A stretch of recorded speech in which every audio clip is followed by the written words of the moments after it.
What happens when hotspotting guru Terry Ryder joins me for a yarn? Terry, how do we get in this mess? 10 or more years of bad policy by politicians. We solved the housing crisis. You've got to take all the taxes out of the system. I would have a moratorium for 3 to 5 years that anyone that rents out their room, it won't affect their capital gains-free implications when they sell that principal place of residence. You've got to incentivise mum and dad investors. They've been demonised. Now, this is going to be controversial. Honestly, is there a single politician in the country that has a clue? Plus, find out which capital city is Terry's top real estate tip. It's the high-tech innovation capital of Australia. It's got a big education economy. It's got a big military economy. It's a great lifestyle city and it's affordable. It's an action-packed episode of 10 with Ty.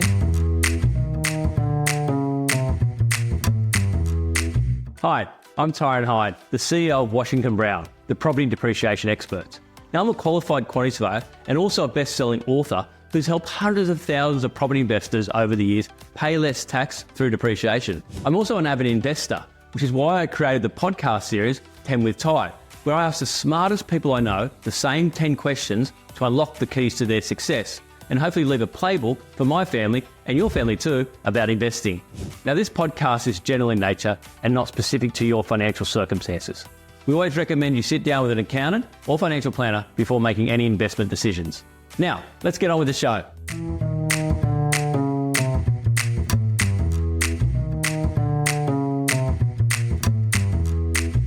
Hello, welcome to 10 with Ty. Today I'm super excited. I've got Terry Ryder, CEO of Hotspotting here, general property guru. He's written 4 books. He was an ex-AFR property editor, and he's a property mentor. Welcome to 10 with Ty, Terry. Welcome to you. Welcome to the conversation. It's always good to talk to you about anything, but particularly about real estate. Now, Terry, you and I have done many webinars and podcasts over the years, but I've got a new concept podcast for us. 2 grumpy old men talking about property shit. How do you think that would go, Terry? Look, I can't think of anything more entertaining and informative than that.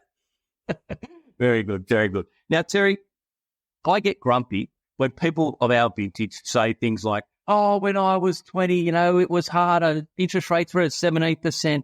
But I've just done the maths, right? In 1989, the median price of property was $175,000. And the average wage was about $25,000. So about 6.5 times earning. Today in Sydney, it's $1.6 million and the average wage is about $80,000. So about 20 times earnings. But it gets worse. Back in 1989, stamp duty was 3.5% of the purchase price. Today, it's about 5.5% in Sydney. Terry, how do we get in this mess? 10 or more years of bad policy by politicians. I mean, the people who stand up in front of the cameras and say they're really, really concerned about housing affordability and young people's ability to get into housing are the people who have created the problem. They've increased the cost of new housing massively. Did you know it costs almost $500,000 to build the average new home? And so that's just the housing cost, doesn't include the land cost. Mm-hmm. It's increased 53% in the last 3 years. And that's primarily through government policies, changing the regulations to make things safer or more environmentally friendly, or whatever the reason. They keep changing the rules, adds to the cost of housing, makes investor property ownership more and more onerous, so more and more people are dropping out. And that kind of explains why we have a shortage of everything in real estate right now. We've got a shortage of rental properties. It's a crisis. We're not building enough new homes because it's too expensive, and we've got a shortages of everything that goes into building new homes, and we've got a shortage of properties available for sale. So when you've got high demand, as we have right now, and shortages of everything that matters, that's a recipe for increasing prices and rents. Mm-hmm. I was just looking at the ABS stats for the amount of dwelling commencements, not approvals, commencements, which is probably more important. In March of 2021, it was about 20,000 for the month. Today, or last month, it was 12,000. So it's actually nearly half. So I don't think it's going to get any better. Well, the figures from organisations like the Housing Industry Association indicate that our current level of production of new dwellings, approvals and commencements is the lowest in, I think, 12 years. Now, this is happening at a time where the federal government says we're going to be building new housing at record levels. We've never built 1.2 million new homes in a 5-year period ever in the history of the nation. They want to do it now at a time when builders are going broke every day, and I do mean every day. The cost escalations mean you can't build homes affordably. The shortages of material, shortage of tradespeople, the big infrastructure, the big headline grabbing infrastructure projects that governments have announced are sucking all the tradespeople out of the home building industry. So we've got all these problems in an industry which cannot possibly meet that target of $1.2 million new homes. And maybe they'll do half that in the next 5 years, but they're certainly not going to go close to the target. It was just a press conference opportunity by politicians. And I often think that the source of so many of our problems in Australia is they never think beyond the press conference. Mm-hmm. I had a meeting with a major developer in Sydney the other week, and he said to me, if you think we've got a housing problem now, you wait 6 months. Because they're literally not tendering on jobs. They know that the builders are the tradies, they're being squashed, right? So he's just going to wait for 6 months. Hopefully the building costs will come down, but he can't start. I know many developers just are going out of the industry because it's too hard to work. Yeah. Well, I know a developer who has been one of the major developers in Queensland for decades. He's been in the industry since the 1980s, and he's been very successful. But his very big company would typically build high-rise apartment buildings, saying, look, we cannot, because of the way the numbers stack up, the cost escalations, etc., we cannot build a project now unless we can sell the apartments for more than $1 million each. So it's got to be prime location, top quality luxury apartments. Nothing else stacks up financially for developers like that. And one of the problems with that is that you need pre-approval or pre-sales to get the development funded, right? Because banks generally want you to have, the big four anyway, generally want you to have a number of pre-sales. And, if you can't get it, those pre-sales, they just can't get off the ground. Yeah, well, that's another example of the really bad governance that's caused this problem. About 5-6 years ago, they decided they pretended to address the affordability issue by squashing foreign investors. They had an inquiry and decided to scapegoat foreign investors for causing bad affordability. So that they didn't ban foreign investment, they just slugged them with all these new and increased taxes. And that sort of wiped out foreign investment in Australia. And also now, just in the last month or so, that have announced further increases in taxes on foreign investors. Now, foreign investors buying off-the-plan apartments is one of the things we need to happen so builders can get their pre-approvals and get finance. Wiping out foreign investors is one of the reasons we have a shortage of dwellings in Australia at the moment, and in particular why we have a shortage of rental properties, because it was politically convenient to scapegoat foreign investors who were never the problem. They were actually part of the solution. We've wiped them out and it's just added to this problem, this accumulation of policies, APRA changes to lending rules, etc. They've all accumulated over the last 5-10 years to a situation where we have this massive shortage of everything, and there's no easy fix to it. Let's be some grumpy old men and let's solve some of the problems, Terry. Let's play a game. We've got 3 things that we would do right now to address this problem, the housing supply issue, etc. Let's go in turn. I'll say, Terry, you go one. I won't answer. We won't comment on each other's idea. You ready to play that game, Terry? I am ready to play that game. What would be the number one thing you'd do right now, Terry, to address the housing problem in Australia? You've got to take all the taxes out of the system. In Sydney, 50% of the cost of a house and land package is taxes, government taxes, fees and charges at all 3 levels of government. You've got to defuse that if you want to have affordable housing and a decent supply of housing in this country. Great. I would, that according to the ABS, there's one of one. According to the ABS, there's 13 million vacant rooms in Australia, right? Not houses, vacant rooms. And one of the detriments of why people don't rent out those houses is because it could affect your capital gains tax implication when you sell the principal place of residence. I would have a moratorium for 3 to 5 years that anyone that rents out their room doesn't have to, it won't affect their capital gains free implications when they sell that principal place of residence. I'd even go one step further. Pensioners can do that forever. You'll go. Yeah, look, we've got to do something about the whole issue of red tape, delays, regulations, adding to the costs of creating new dwellings. That's a big part of it. It's not just the input costs. It's not just the taxes. It's the red tape. That's a huge part of the problem. Mm-hmm. All right, Micah. So the Greens have one of their policies is that all public land should be developed for public and social housing. I agree with that. But they also have a policy where 30% of private land sales that be developed should be, what's the word I'm looking for, mandated that it has to be for public and social land as well. I tend to disagree with that. I think it's a bit Putinish, but I think it should be encouraged. So I'll give you an example. Let's say a developer's got a block approved for three stories. If he can get that approval to 6, he must give away 1 floor as a social housing to the government for free. He would get the additional 2 floors. If he was to give away 1 floor and he gets to keep the profit of the 2 floors, but he has to build it all, so his donation is construction, that would encourage him to have some more social and affordable housing. Okay. Whether or not people would be willing to do that is another matter.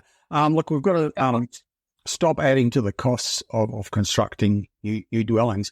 Every time a state government passes new regulations about, the design of houses, they make it more costly. And it's been going on for a long time, but particularly in the last 3 years.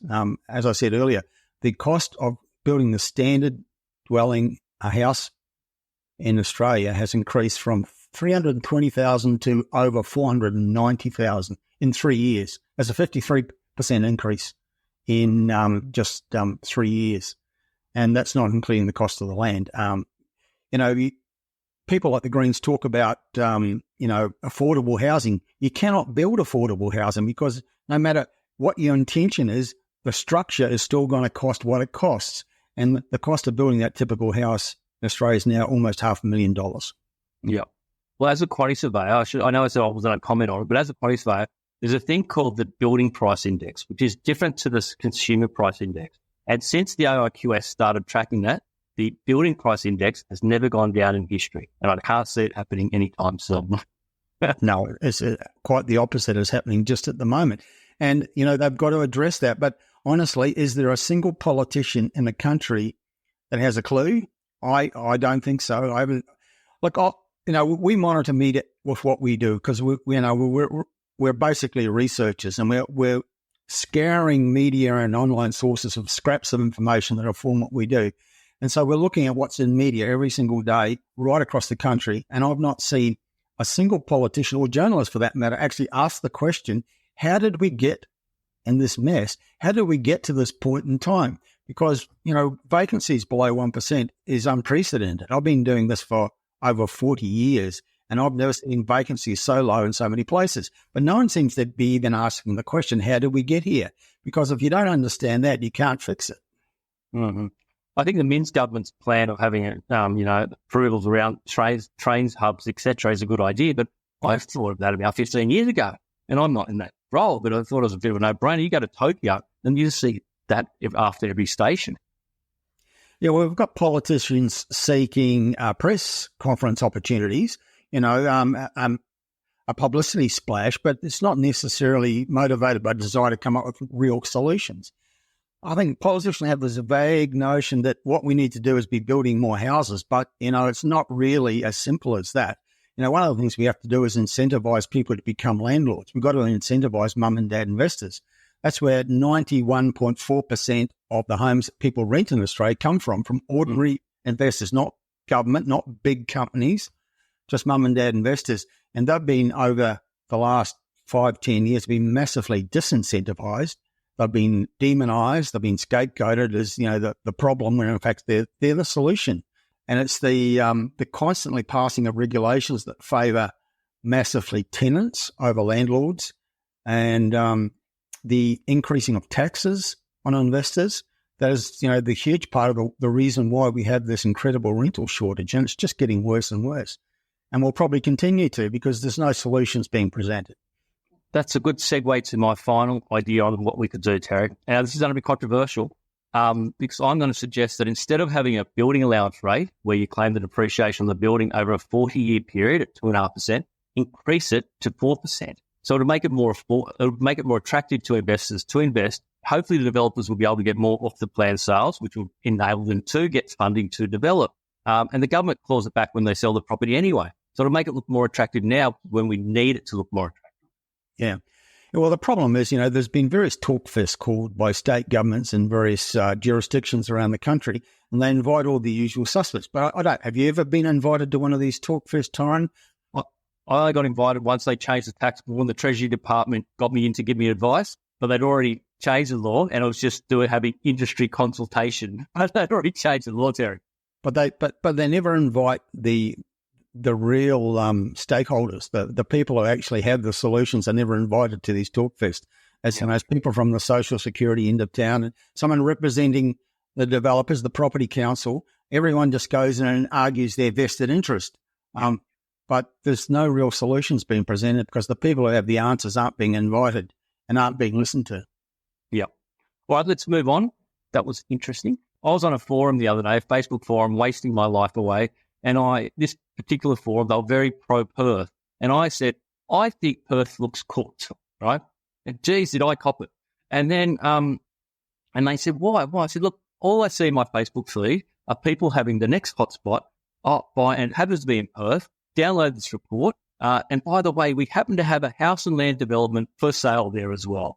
And if all I see is buy in Perth, as you know, I like to do the opposite of what everyone else is doing. I wouldn't buy in Perth. So I thought it was cooked. And then I saw an article the other day that you've released a report that you suggest Melbourne is better than Perth at the moment. And I'd say, why, Terry, with all those taxes down in Victoria?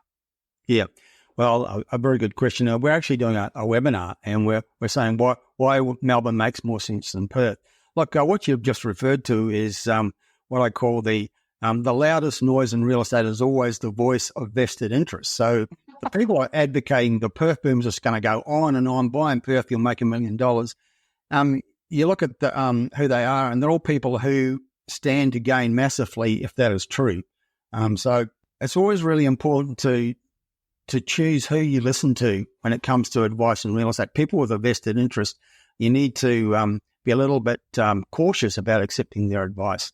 Right now, you said it's cooked. I think you're right. Our research indicates that after 3 years of very strong growth, Perth has peaked or past its peak. People are still piling in there because that's what investors do. They herd animals. When 3 years ago, when we started recommending Perth, no one was interested because its track record of the previous 10 years was hopeless.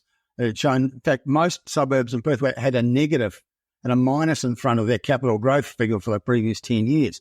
So people were saying, why are you recommending Perth? It's hopeless. We said, well, it's about to change. Now's the time to get in there before prices rise. No one wanted to buy there. Now, when the market is cooked, and it's reached its peak, and after 3 years of strong growth, now everybody wants to buy there, and it's just the antithesis of smart investing. That's why we think Melbourne makes more sense, because Melbourne is kind of positioned where Perth was 3 years ago. Well, Melbourne hasn't had any price growth for the last couple of years, but we look at the underlying factors, which are forward indicators of price growth, incredibly strong economy, the strongest population growth anywhere in Australia based on the latest figures from the ABS, a big uplift in sales activity recently is always a precursor to price growth, but it hasn't had any price growth since about 2021. So everything's building for the Melbourne market in particular to have a period of growth, and it's kind of positioned where Perth was. And people are saying about Melbourne now what people were saying about Perth 3 years ago. Why would you want to buy there? Now, the big detriment about Melbourne is, of course, the attitude of the idiots who run the state government, who have got a lot of anti-investor policies, and that naturally will deter people. But for those who can get over that hump of, the taxes and the general let's slam investors attitude of the state government for God knows what reason, because it's just going to make the rental shortage worse. If you can get over all that, you can buy pretty well in Melbourne and other parts of Victoria right now, and there's going to be some capital growth, we think. Do you own an investment property? Washington Brown has helped over 250,000 property investors pay less tax with a depreciation schedule. Visit washingtonbrown.com.au to pay less tax today. All right, let's get on with 10 with Ty. All right. Are you ready to play 10 with Ty, Terry? I was born ready, Tyron. He's funny, isn't he? Terry, what has been your best investment? I reckon it was my first one because it got me started and it taught me that ugly real estate grows in value because I bought the ugliest house I could possibly imagine. It cost me $25,000. This was in the 1980s, so it was a long time ago. It seemed like a lot of money at the time, but it was an ugly house in a down market suburb. But it grew in value. I mean, 2 years later, I sold it for $40,000, which is a pretty big capital growth rate. And I thought I was a genius, and I bought something better. But that first purchase taught me that ugly real estate does grow in value because people are always looking for something that's affordable, located close to things that are desirable. It was close to a train station. It was close to shopping, close to schools, but it was ugly. But it doesn't matter. Fantastic. I thought you were going to say starting hotspotting would have been one of your best investments. Well, actually, if you ask me what my second best investment was, I might have said that because I will, in an answer to some other question, I would say that investing in yourself is one of the best investments you can do. I think people should do that. I know successful people are always they're readers. They're always doing courses. They're always they have mentors. Even really super successful people still have mentors because they're always trying to be better. And I think that's a great attitude. Invest in yourself is a good answer to that question as well. That's been the overarching theme in this podcast, actually. I think Dale Beaumont said he spent $750,000 on self-education. Terry, number two, what has been your worst investment?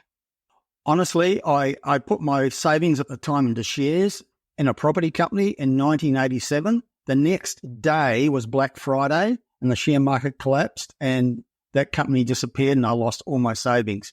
And what I like about real estate is it never does that. I mean, property prices do fall at times, but they don't collapse to nothing overnight the way share markets can do. That was my worst investment. What it taught me, though, it did teach me a very valuable lesson, which has served me well over the years, and that is you really need to know a lot about what you're putting your money into. And I knew nothing about shares. I just got caught up in the frenzy at the time.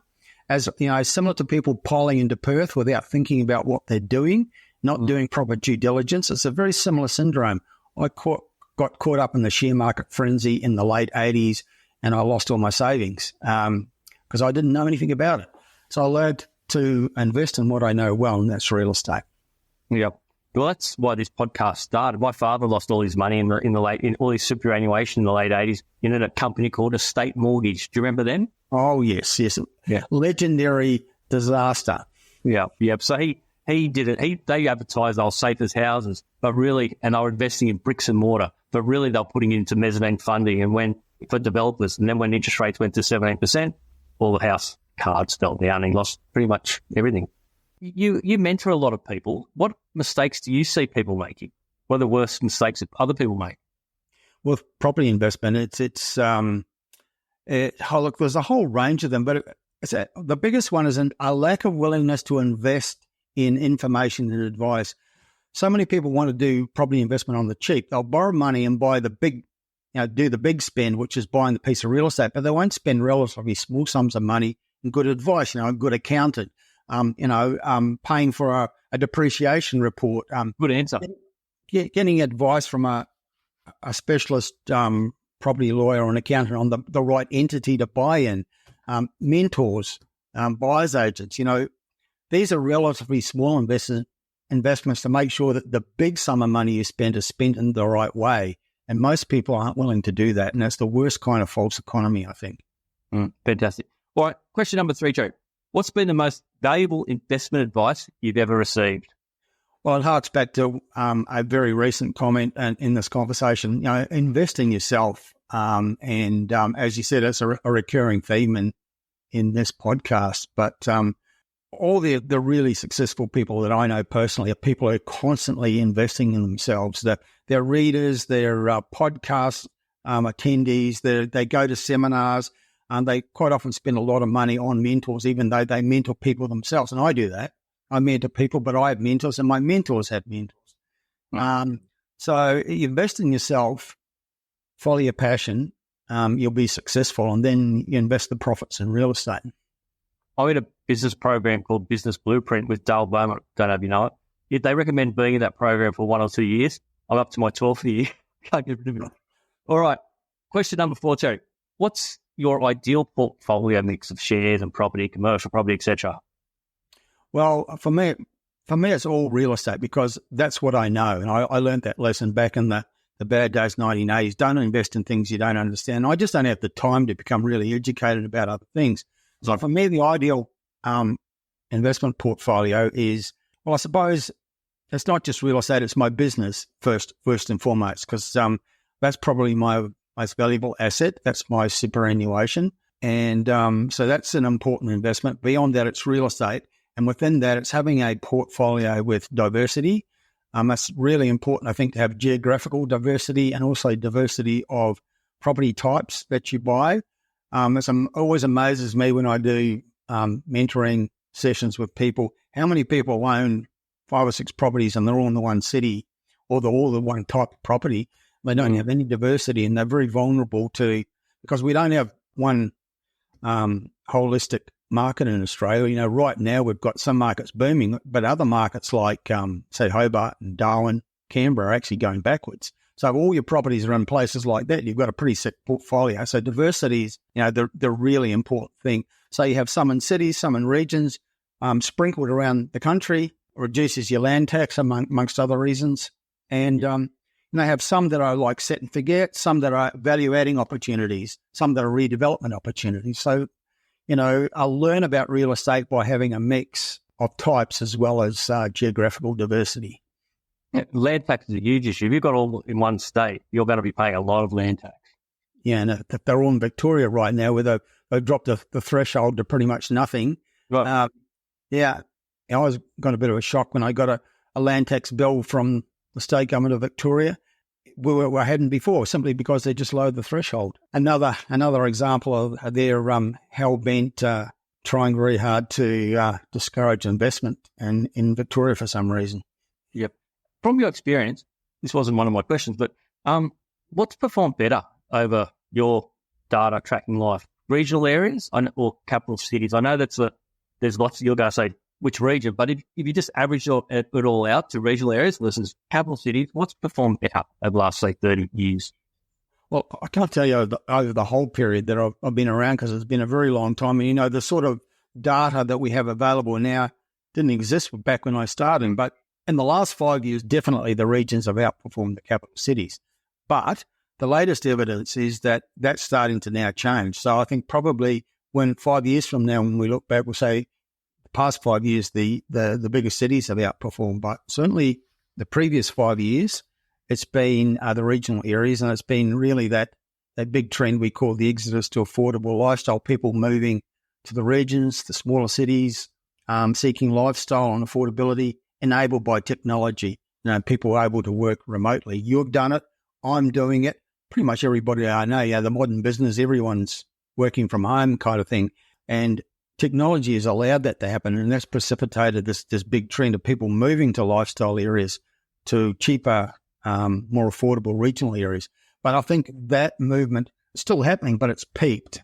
And we now have got the bigger cities starting to perform, boosted by migration from overseas. Sydney and Melbourne have been hugely pumped up by that recently. Yep, fantastic. All right, question number 5, Terry. How would you invest $20,000 as a 20-year-old? I would invest it in a good buyer's agent, a mentor, a good accountant, a lawyer, good research information, a mortgage broker, and maybe even a quantity surveyor. No, I'd put that money into advice and information because I've got this fundamental belief, and I think everyone should have this fundamental belief, that you build your team before you build your portfolio. It's so, so important. You want to rush out and buy a piece of real estate using that money as a bit of seed capital, you're likely to make mistakes. And I have a podcast and ask people, about the mistakes they made when they're young. And everybody, all these very successful people that I interview, including yourself recently, early on made some very serious errors because they didn't know enough. So that $20,000 most profitably could be put into advice, mentoring, information, so that your first big move into real estate will be a smart one. And out of that success, we'll roll the second, the third, and the fourth ones. Mm-hmm. Now, okay, I agree with you on buyer's agency. I think they can be very useful. But how would you choose which buyer's agent? Wouldn't you choose which area you wanted to buy in first and then choose the buyer's agency? So what you could do is buy some of your reports, buy some SQM reports, or listen to Peter Cozzulio's, have a bit of a heat map of Australia, go, okay, all three reckon Cairns is good, and then find a buyer's agency in Cairns. Otherwise, if you're just finding the buyer's agency first, aren't you going to just end up where they have a specialisation? Well, it depends which buyer's agent you get. And I would always urge people to get a recommendation from people who have had experience with professionals. Don't just pick one out of the phone book. Talk to people you know and say, who would you recommend? But some very good buyer's agents operate nationally. They might be based in Sydney, but they have either offices in the major cities around Australia, or they have contacts that they can use. Or you can do it the way that you recommended. I think before you get to the point of having a buyer's agent, you want to have the mentor person. You want to have the research report. So, that's something we provide. A lot of people, before they buy, they'll just have just a one-off strategy session. And we talk to them for 45 minutes about what they're trying to achieve and then, what they already own, all their background information. And then from that evolve an idea. Well, it seems to me that you should be targeting, say, regional Queenslanders. You're looking for affordability, you're looking for high rental yields, and you're looking for potential capital growth. And regional Queensland has lots of centres that can offer that. So then we start talking about location, and we'll send them a report at the end of the discussion to support what we've been talking about. So that's a good starting point. And then you can maybe look for the buyer's agent to help you find. You might find a specialist in that area, or you might find a national operator that can help you with that as well. Yeah, I really think it's important to get a recommendation for someone who's actually used that buyer's agency before. Seems to me they are breeding a bit like rabbits at the moment, and a lot of the skill set seems to be their social media skills rather than having themselves create a big portfolio. Well, a lot of them have a skill set of zero, quite frankly, Tyron. Honestly, that they are breeding like rabbits, and they don't necessarily, a lot of them, have anything to offer. And it's very, very, I think it's dangerous for the industry that, all you need to call yourself a buyer's agent is a pulse, basically, and a website. Well, not even that. So people need to be careful that they get a recommendation about a buyer's agent that's got experience and knowledge and something to offer. I mean, you might be spending $10,000 or $15,000 with these people. If all they're going to do is go online and search for properties for sale, you can do that yourself. You want someone who's got real expertise, so you need to be careful about who you choose. Excellent. 10 with Ty is brought to you by Washington Brown, the property depreciation experts. All right, Terry, question number 6. You've just turned 50, you've got no money, but your parents passed away, sadly, and you've just inherited $500,000. How would you invest that money today? Well, I think $500,000, that's a nice sum. You could leverage that into 2 or 3 really good properties with high rental yields.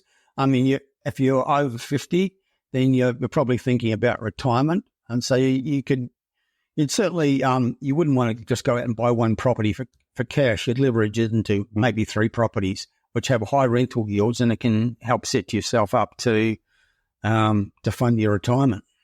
Fantastic. All right, question number 7. If you go back in time, Terry, and get that DeLorean to see yourself, what would you tell your 20-year-old self about investing? And 3 words: never, ever sell. Terry, that's 4 words. If I knew then what I know now, I'd still own some of the things I bought back in the 80s. I've mentioned the first property I bought for $25,000, but the second one is more pertinent to the discussion. It was in Brisbane. It was actually an inner city suburb. It was a very humble house, but sitting on a hill with views up the Brisbane River. It cost me $50,000, and I sold it a couple of years later for $110,000. I thought I was a genius, but the land alone today would be worth well over $1 million. Yeah, right. Yeah. And if I'd understood, the importance of buying good real estate and keeping it, accumulate, build a portfolio, I would still own it, and I'd be much wealthier today than I actually am. So when you sold, were you trading up? Were you putting those properties? I was selling to buy better, and the whole mentality and culture around property investment didn't really exist then to the way it does now. And I think more people today would understand that you start young, buy something you can afford, If you buy wisely, it'll grow in value and give you equity and then buy more and more. But you keep that real estate that you buy and build a portfolio rather than trading, because when you buy and sell, you're losing a lot of your profits in those costs, capital gains tax, legal fees, stamp duty, and all of that. Yep. Yeah, I'd love to have understood when I was in my 20s that never ever sell was the way to go. Well, hopefully someone 20-year-old listening to this and taking that advice. Yeah. Question number 8, Terry. What legacy do you want to leave your family or your community? Yeah, for my kids, I've got a couple of girls who are in their mid-20s, and what I've always said to them is that, follow your passion. I think that's the secret to a successful life. Not try to become wealthy or do what's sensible. Identify your passion and make that your career. And people who do that very often are very successful. A travel ethic, I'll certainly give them that, because since they were little, we would go to Europe and other parts of the world, and they just spend so much of their time. I mean, their concept, their future isn't Australia, it's the world. And I think that's great to have that. But I'd also teach them about property investment, that, start early and accumulate. You can do that and still travel and have a successful career.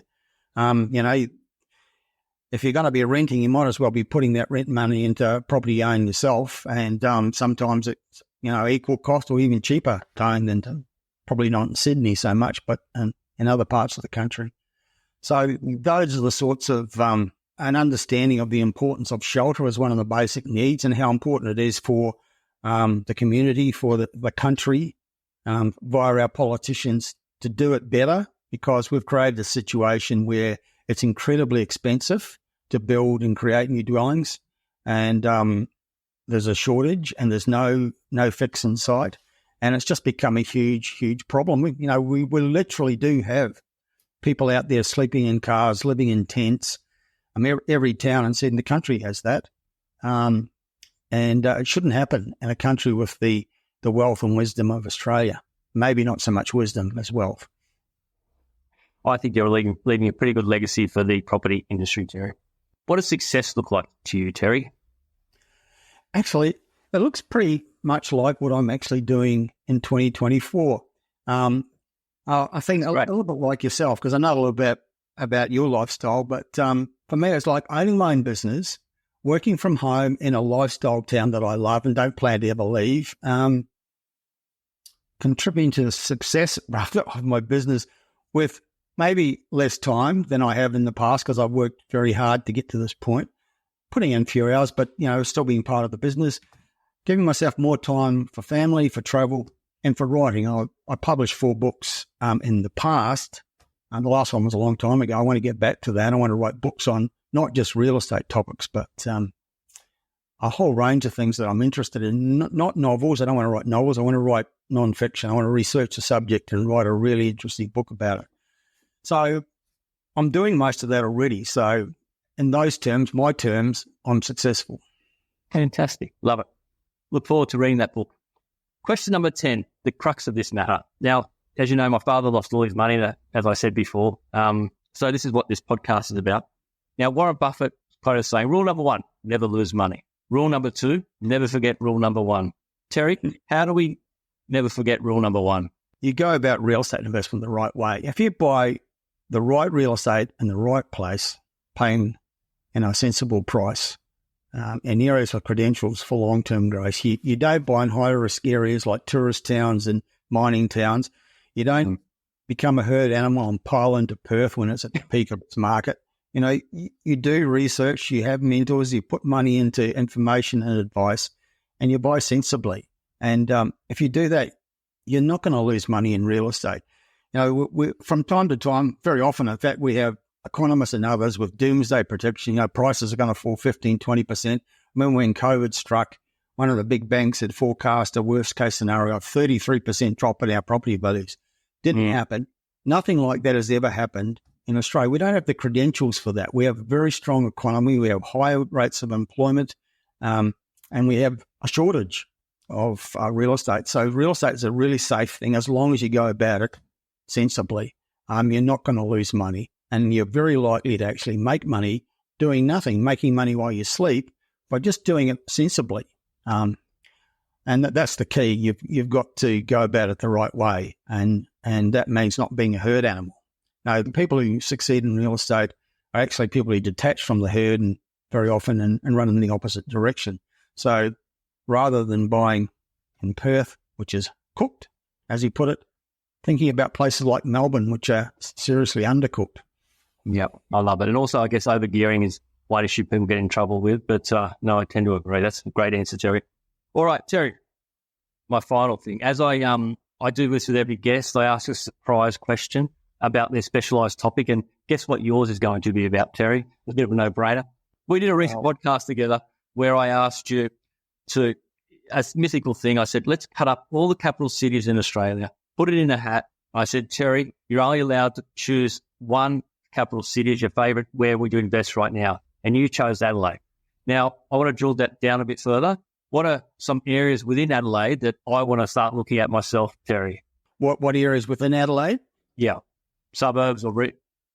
Yeah, well, again, the answer depends on you and how much you've got to spend, for example. One of the beautiful things about Adelaide is it's so affordable relative to the bigger cities. It's about roughly half the price of Sydney, and it's very significantly cheaper than Melbourne or Brisbane. So, you get a lot of bang for your buck in Adelaide. You get more real estate for a certain level of expenditure than you do in some of those bigger cities. There are good buys all over Perth. If you're $1 million buyer, in Adelaide, you can get some pretty great real estate. What you pay $1 million for in Adelaide, you'd be spending over $2 million in Sydney and Melbourne probably. What about a cheap suburb?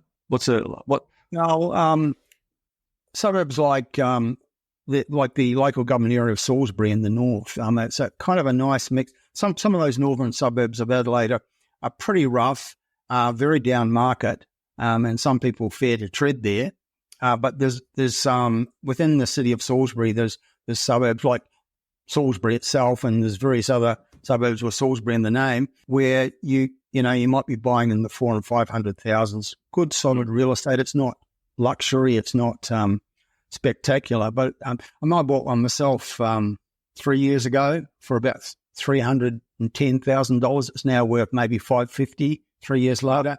The rents, the property I bought for $310,000, the rent's now $550 a week, so the rental return is great. Adelaide was providing that back then. Prices have moved a bit since then, but it's still got more to go because it's underpinned by the strongest economy in Australia, according to CommSec with its State of the States report. South Australia ranks number one.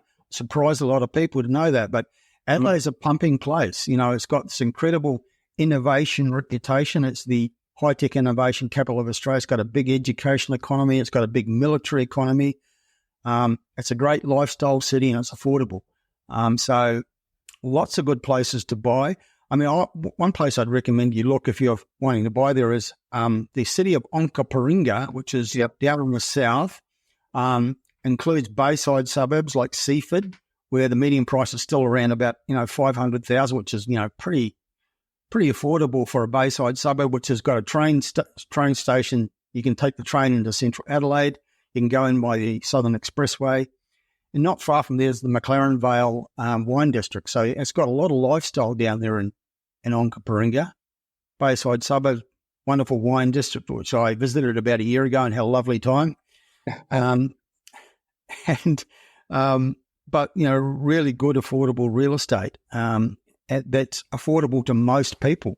And then if you've got more money to spend, there's suburbs that are close to the centre of Adelaide.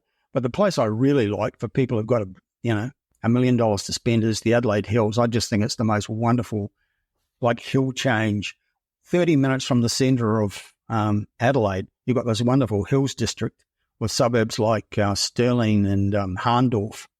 Mm-hmm. Gorgeous places, beautiful homes, and if you need to go to the city, you can be there in 30 minutes. And within 20 or 30 minutes drive, you've got the Barossa Valley, you've got McLaren Vale, you've got three, actually, great wine districts. I'm talking rather too much about wine, but... Where can people go and find these reports on whether Melbourne's better than Perth, or the suburb you've just recommended? Is there somewhere on your website they can go pay and download? hotspot.com.au, and we have a range of services and products, but you can just buy one-off reports. One of them is like our national top 10 best buys report. So these are our 10 picks at any point in time, best places to buy, different price ranges, so hopefully something for everybody in there. But you can buy a specialist report, top 5 Adelaide, top 5 Melbourne, Sydney, also regional markets. Not every, because, South Australia, for example, doesn't have enough substantial markets outside of Adelaide to have a top 5 regional South Australia, but we have those reports for New South Wales, Victoria, Queensland. We have reports that focus on properties with or locations with above average rental yields, because that's very top of mind for people now that interest rates are higher than they were a couple of years ago. So we have a positive cash flow hotspots report. We have a thing called the Pulse, where we've got 50 locations where you can get above average rental yields in places that have actually credentials for growth as well. So there's a big range of reports that people can get. Well, I think for investors, it's a great way to start their investment journey or their skill set, or they want to keep going on their investment journey, is to start on the Hotspotting website. Terry Ryder, I've really enjoyed this chat. Thank you for being part of 10 with Ty. Most welcome. Always love talking about real estate. The hard part is getting me to shut up. Thank you very much, Terry. Good on you. If you own an investment property, then Washington Brown can help you pay less tax with an ATO-compliant depreciation schedule. Visit washingtonbrown.com.au to pay less tax today.